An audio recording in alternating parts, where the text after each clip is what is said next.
அனைத்து அன்புள்ளங்களுக்கும் நமஸ்காரங்களோடு யோக தின வாழ்த்துக்களை சமர்ப்பிக்கின்றேன்.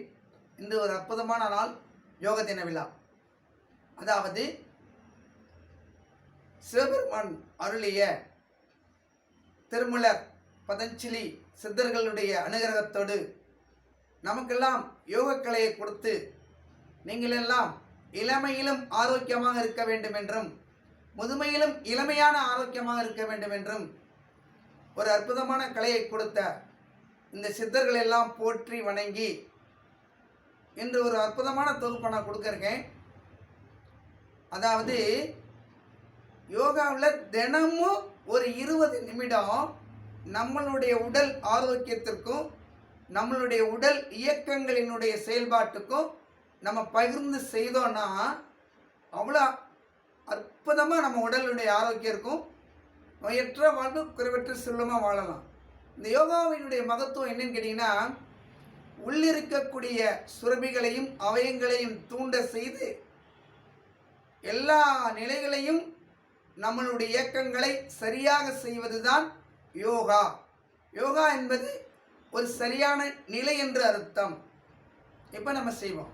ஃபஸ்ட்டு என்ன பண்ணணும், நல்லா கை தொட மேலே வச்சுட்டு பிரீத்திங் வாய் மூடிட்டு ஒரு 5 முறை நம்மளுடைய ஆக்சிஜன் மூச்சுக்காற்றை இழுத்துக்கணும். எந்த பயிற்சி பண்ணும் போதும் ஒவ்வொரு பயிற்சிக்கு இடையிலையும் ஒரு 3 முறை 5 முறை காற்றை இழுத்துக்கொள்ள வேண்டும். சுவாச காற்று.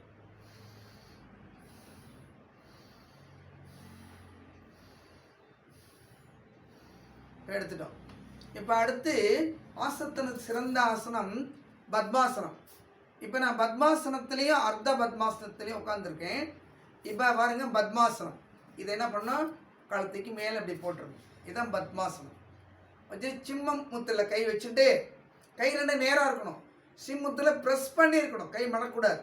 வச்சுட்டு நேராக வச்சுட்டு அப்படியே கண்ணை தியானத்தில் உட்காந்து உங்கள் கண்ணுக்கு முன்னாடி ஒரு மிளகு பருத்தி இருக்கிறதாவோ ஒரு ஒளி இருக்கிறதாவோ ஒரு படம் இருக்கிறதாவோ நினைச்சிட்டு அப்படியே உங்களுக்கு மனசுக்குள்ளே என்ன பிரச்சனைகளோ அல்லது என்ன கவலைகளோ அல்லது என்ன பிரார்த்தனைகளோ அந்த மனசில் நினச்சிட்டு இருந்தீங்கன்னு வச்சுக்கோங்களேன், அப்படியே அதனுடைய தீர்வுகள் நமக்கு கிடைக்கும் நம்மளுடைய தியானத்தில்.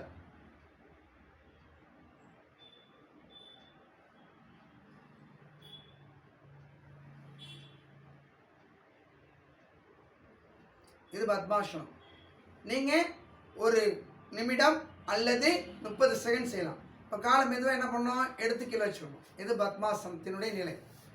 அடுத்து என்ன பண்ணோம், இதுலேயே அர்த்த பத்மாசனமும் உட்காந்துக்கலாம். பத்மாசனம் உட்கார முடியாதவங்க இந்த மாதிரி சமணம் போட்டு ஒரு காலை வச்சு அர்த்த பத்மாசனத்தில் உட்காந்து இப்படி சிம்மத்தில் கை வச்சுக்கலாம். ஆனால் கண்ணை க்ளோஸ் பண்ணிக்கணும். நான் சொன்னது போல் தியானத்தை உட்காந்துருக்க மாதிரி உங்களுக்கு என்ன எதிரில் தோணுதோ அதை மனசில் நினச்சிட்டே இருக்கும். ஏன்னா எண்ணங்கள் மாறுபடும். அப்போ நம்ம ஒரே ஒரு நிலையை மட்டும் கொண்டு வந்துட்டோம்னா நமக்கு மன அமைதி கிடைக்கும், மனதுக்குள்ளர ஒரு தெளிவான தீர்வுகள் கிடைக்கும். அதுக்கு தான் இப்போ அர்த்த பத்மாசனத்தில் உட்காந்துட்டேன். அப்புறம் என்ன பண்ணணும், இந்த ஆசனாஸ்லாம் உட்காந்தும் போது என்ன பண்ணணும், கால் மடக்கி இருக்கும். அப்போ என்ன பண்ணுறோம், கால் எடுத்து ரிலாக்ஸ் பண்ணிக்கணும். 1 2 3 அப்படின்னு ரிலாக்ஸ் பண்ணிக்கணும். இப்போ அடுத்து இன்னொரு ஆசனம். இதுலேயே உட்காந்துட்டு அமர்ந்த நிலை ஆசனாஸ் நான் பண்ணுறேன். இப்போ இதில் ஒரு 5 ஆசனாஸ். இதில் நம்ம இடுப்பு எலும்பு ரொம்ப பேத்துக்கு வலி இருக்கும்.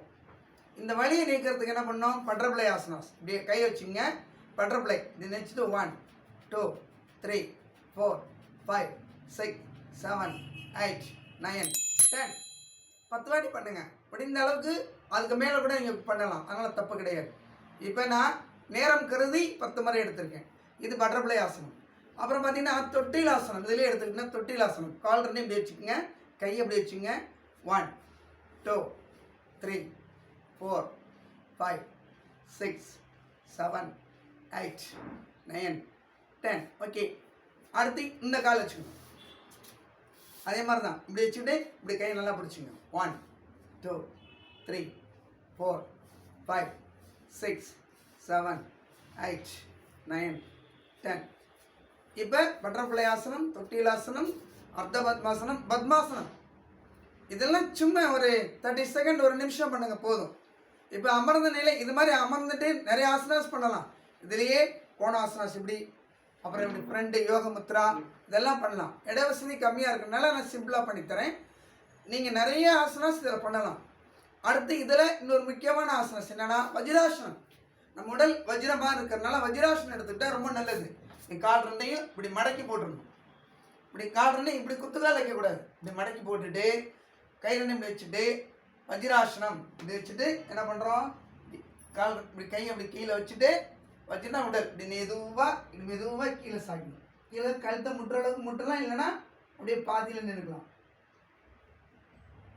பிரத்திங்க வந்து வாய் மூடிக்கணும். மெதுவாக தான் காற்று மூக்கோலியே விடணும்.